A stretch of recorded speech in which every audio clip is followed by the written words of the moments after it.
Começando o vídeo de hoje com uma paródia da composição de Álvaro Sotti e Cláudio Mota. Era uma vez o calendário contra o extracampo, uma mostrando para a outra quem trazia mais dificuldades para o futebol brasileiro. Não importa que não tenha encaixado. O que também não encaixou foi esse campeonato brasileiro, iniciado em janeiro. Pela primeira vez em muito tempo, a gente não tem mais o Brasileirão iniciando para só depois de abril. O que desse lado é positivo, na minha visão. Mas a gente tem o Brasileiro iniciado na última semana de janeiro. E eu quero falar dos jogos, obviamente, e depois vou falar sobre essa questão de extracampo e questão de calendário, tá? Vamos dar uma volta em algumas partidas dessa primeira rodada. O Brasileirão que começou nessa última quarta-feira e já teve os primeiros 10 jogos finalizados, né? Começando, foi um confronto muito interessante entre Palmeiras e Atlético Mineiro. Um jogo que talvez não se esperasse muito, mas que a gente podia ter alguma previsão do que vem por aí de ambos os clubes no brasileiro. No estadual, a vida de um para outro é diferente, e tem que ser levado em consideração que o nível técnico do Paulista é superior, então até por isso importava a partir desse jogo. E ainda assim, eu vou dizer que esse jogo não cumpriu nem as expectativas mais baixas. O Palmeiras a gente sabe que está numa rotação baixa. E eu não vou dizer que é só por conta de começo de temporada. Eu vou dizer que o Palmeiras insiste na bola longa. Eu vou dizer que o Palmeiras mostra pouquíssimo repertório do jogo desde a temporada passada, com alguns momentos também pensando em 2024. O Palmeiras não está mal contra o Atlético, está longe de ser um dos piores jogos do Palmeiras da temporada, inclusive. O Palmeiras não está mal desde o estadual desse ano. O Palmeiras não está mal desde a final do Libertadores, não. O Palmeiras mostra muito pouco há bastante tempo. E aí a pressão sobre o Abel só aumenta, né? Mas falando do jogo em específico, o Palmeiras até abriu o placar com um gol de Flaco Lopes, que esse sim está numa fase boa, inclusive já sendo questionado se poderia ir para a Copa do Mundo, mas isso é assunto para outro vídeo. Mas ainda assim eu vou dizer que o Atlético Mineiro jogou mais. Não vou dizer que é a ponto de ter merecido a vitória, mas eu vou dizer que o Atlético e o time de São Paulo se propôs mais. O Atlético que tem bastante mudanças, né? Não é só o São Paulo num trabalho recente, óbvio que ele já tinha trabalhado no Galo antes, mas esse trabalho ainda é recente, como fez outras contratações, questões de saída, saiu a Arana, contrataram o Vitor Hugo, que marcou o gol de empate nesse jogo, trouxeram o Michael no Corinthians. Você tem um Atlético reformulado pré-temporada, né? O Lodge foi contratado no lateral esquerda, e é normal que com isso tem algumas questões de entrosamento, tem alguma questão de reposição, o Dudu começa, sai, o Scarpa que já estava entra. Vão ter essas mudanças até para o São Paulo entender qual é o time titular, se ele quiser montar um time titular, né? Mas ainda assim, vi muito pouco dos dois times no esforço mesmo do confronto, principalmente do Palmeiras. O Galo tem um momento de pressão na segunda etapa, talvez o melhor momento do Atlético no jogo, que é até a hora que o Kelvin acaba fazendo um gol contra, né? A bola é cruzada na área, ele desvia contra o próprio gol. Inclusive, não falei, mas quem falhou foi o Carlos Miguel no gol do Vitor Hugo. Eu sei que a bola vem rápido, mas quando a bola vem em cima do goleiro, é complicado não colocar essa faixa de falha. Tá? Então, vi muito pouco do Palmeiras, cara. Vi muito pouco de ambos os times, mas confesso que eu esperava que o Palmeiras fosse ter uma sobrevida ali. Consegue um empate depois no primeiro gol do Vitor Roque desde novembro, né? Ele, se não me engano, é o quarto jogo do Vitor Roque na temporada e faz o primeiro gol. É o quarto e o quinto, agora eu não estou recordando direito. Mas, cara, é um gol que ainda assim é meio que combinado na sorte. Do Palmeiras mesmo, como a gente via em momentos atrás, em conquistas de brasileiros, de Libertadores, a gente praticamente não vê mais. Nem aquela consistência defensiva a gente está vendo tanto assim. Então a gente vê a pressão sobre o Abel aumentar, o contrato dele segue até ano que vem, e eu não sei, cara.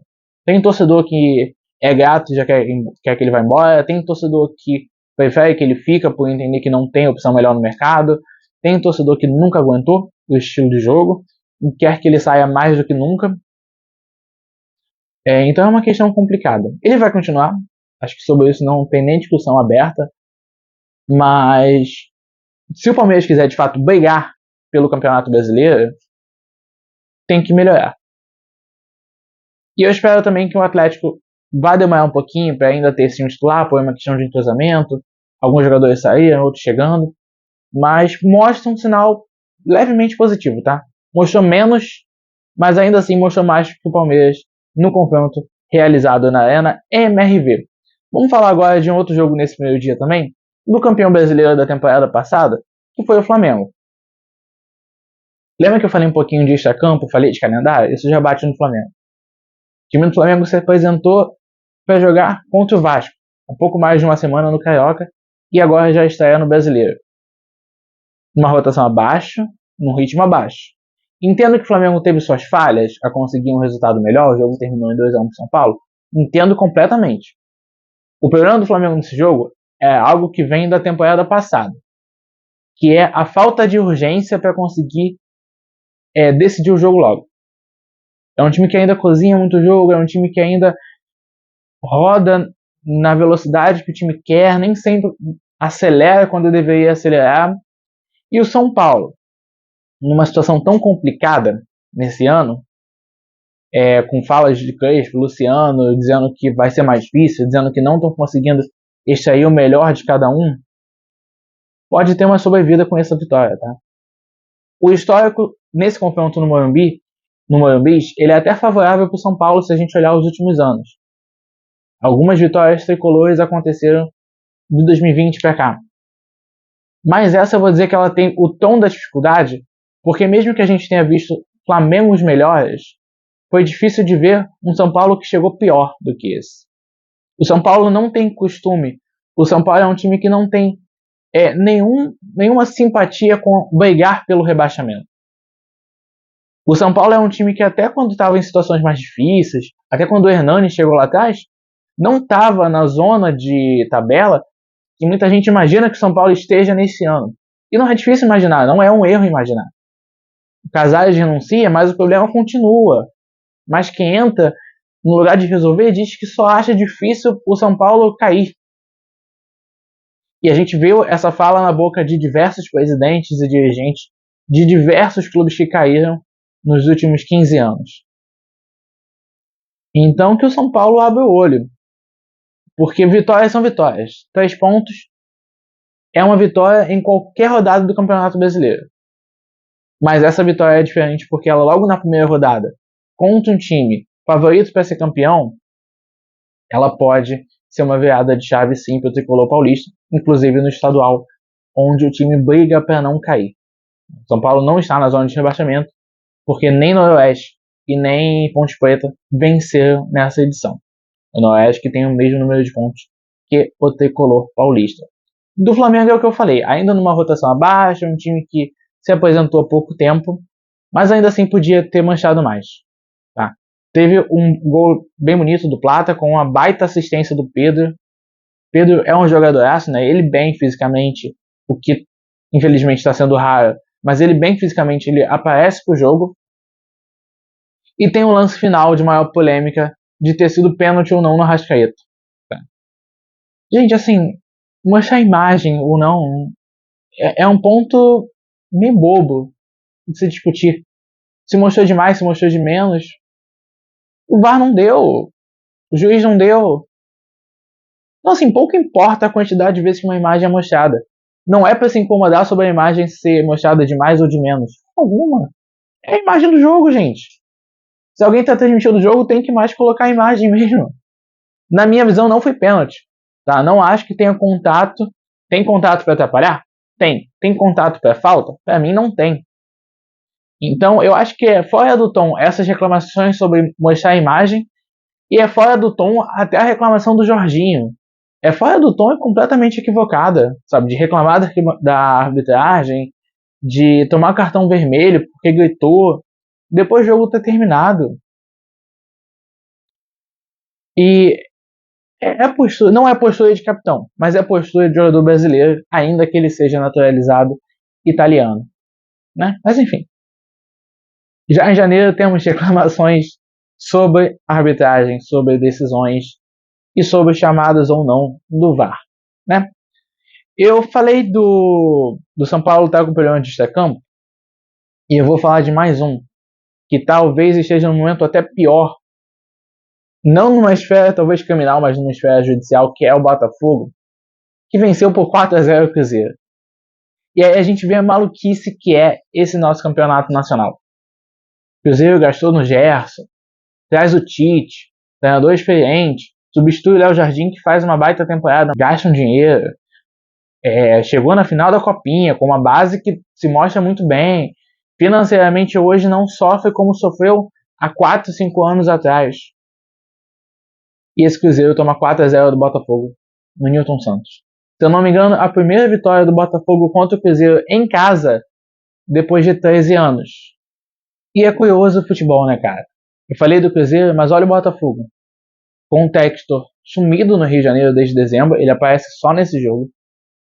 Com uma promessa, que ele repete, inclusive, de que vai ter 50 milhões para tirar o Botafogo do transfer ban.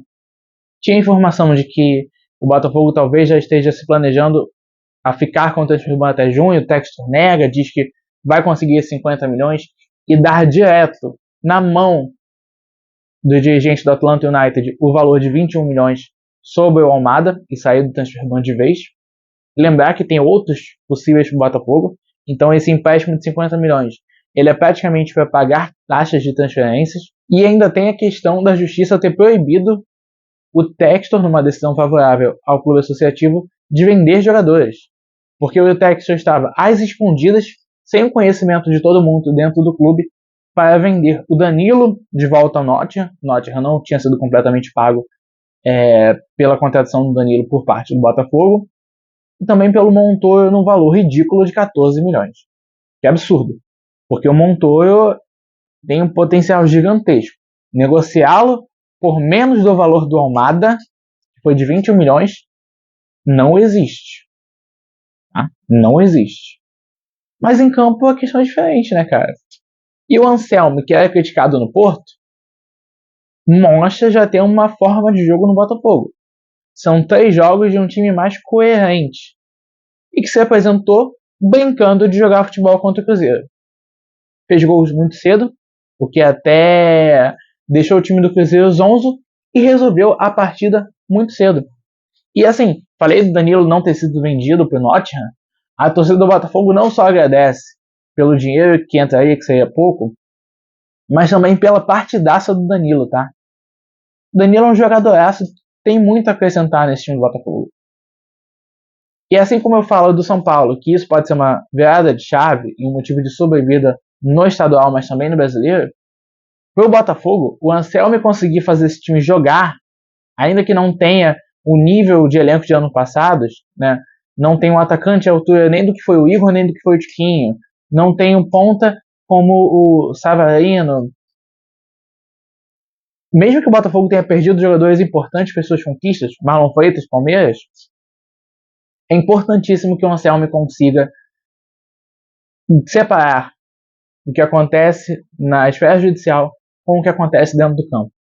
No momento que o Botafogo conseguir focar, como focou nesse jogo contra o Cruzeiro, o Botafogo tem chance de fazer um campeonato melhor do que no ano passado. Lembrar que o ano passado não tinha sido tranquilo. Demora para contratar treinador, vem o Renato Paiva, que apesar de ter vencido o PSG é demitido semana seguinte, e aí demora para contratar de novo, é chamado o Ancelotti, que nunca tinha treinado e foi chamado simplesmente por nome.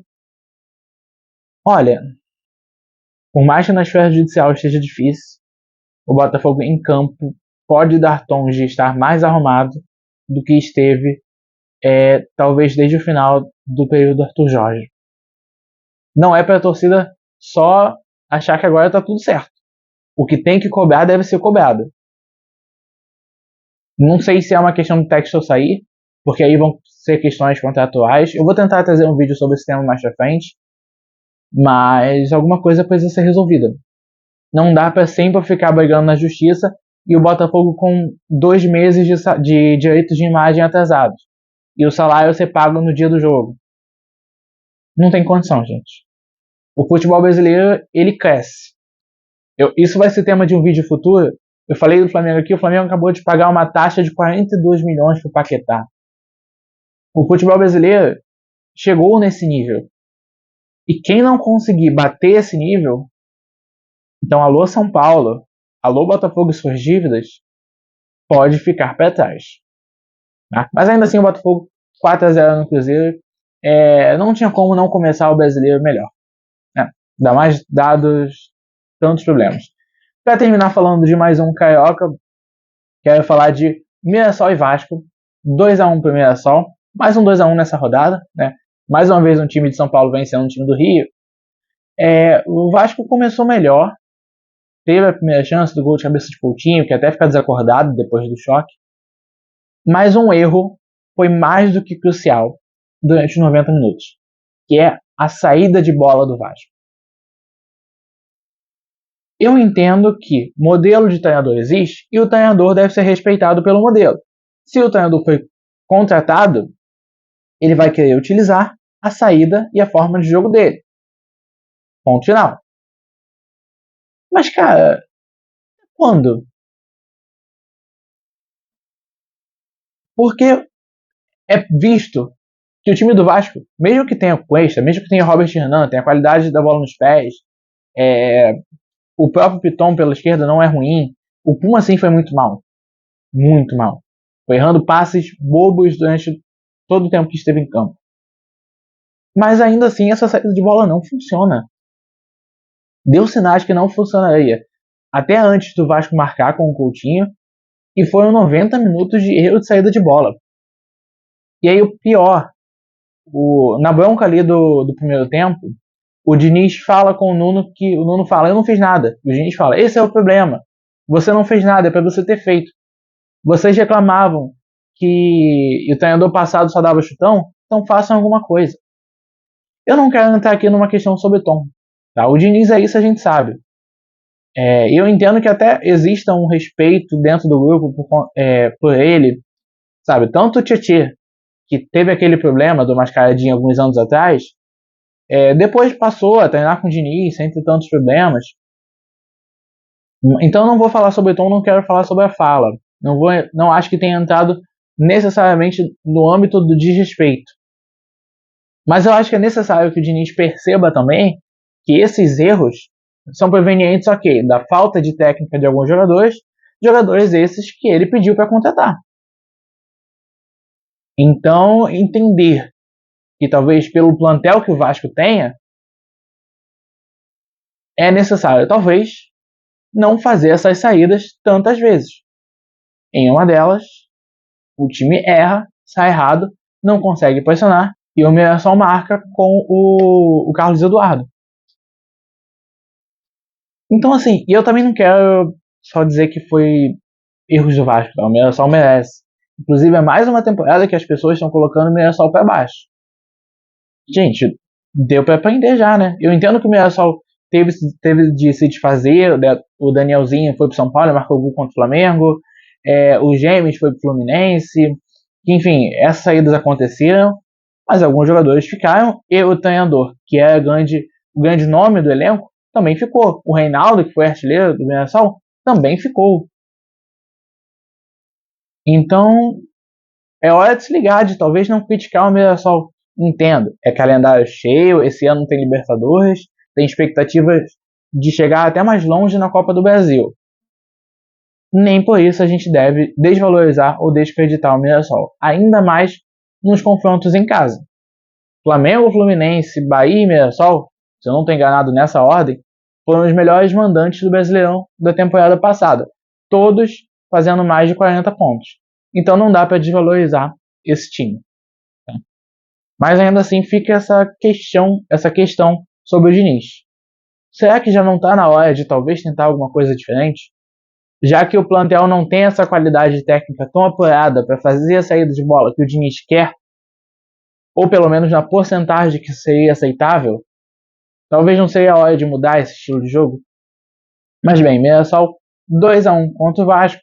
Alguns outros placares aconteceram, eu não vou entrar tanto porque não deu para ver todos os jogos, ainda mais que a quarta-feira foi dia de Champions.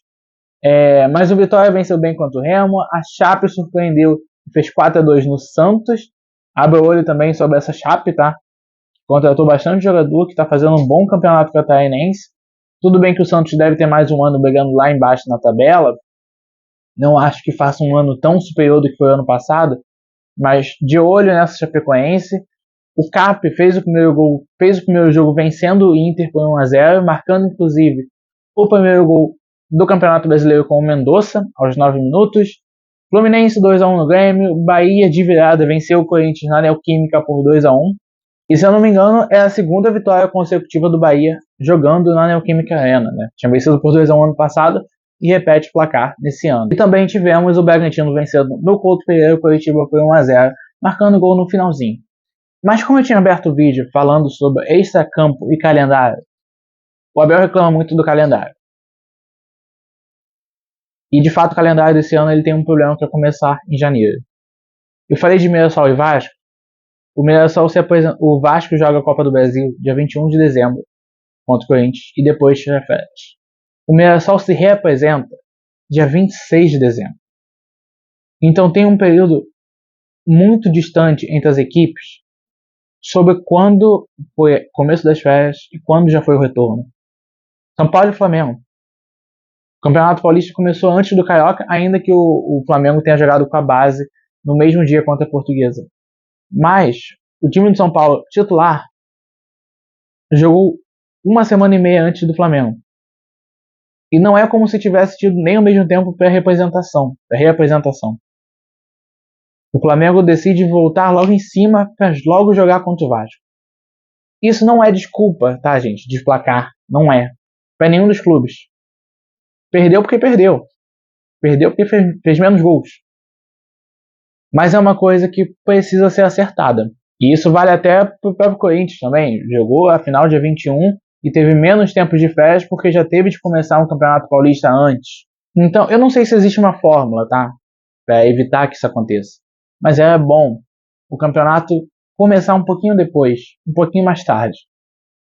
Porque, novamente, entrando em calendário, é momento de estadual. Então tá o Flamengo com chance de ir para o quadrangular do rebaixamento. Tá o São Paulo uma posição acima da zona. O Bragantino tá brigando ali com o Novo Horizontino e Palmeiras. Então, cara, beleza, concordo com a redução de datas do estadual. Eu concordo com o brasileiro começando antes. Mas não dá para ser aqui. Logo nesse momento que os times também são titulares no estadual. Sabe? Então talvez a gente tenha que ver, porque senão a gente já vai criar um desgaste muito cedo. A gente já tá vendo um brasileiro que começou com muitos times fora da rotação normal. Alguns já não estavam bem, mas enfim, acontece. Mas a gente tá vendo times rendendo pior do que normalmente renderia. E essa junção de você ter Copa do Brasil, Campeonato Brasileiro, Campeonato Estadual, tem primeira fase, tem segunda fase da Libertadores já em fevereiro também.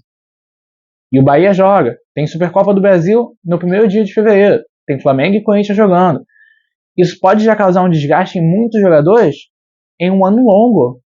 É ano de Copa, é ano que o calendário do futebol brasileiro vai ser empurrado mais uma vez. Então a gente precisa sim discutir isso, tá? E aí do extracampo, como eu falei, São Paulo e Botafogo não estão tão bem. Estão com problemas muito sérios, mas conseguiram vencer. E aí agora eu quero saber de você. O que você acha que pode dificultar mais as equipes no Campeonato Brasileiro desse ano? É o calendário apertado ou é o extracampo? Não esquece de comentar aí, também de deixar o like nesse vídeo e se inscrever no canal caso você não esteja inscrito. O vídeo de hoje vai ficando por aqui. Fui!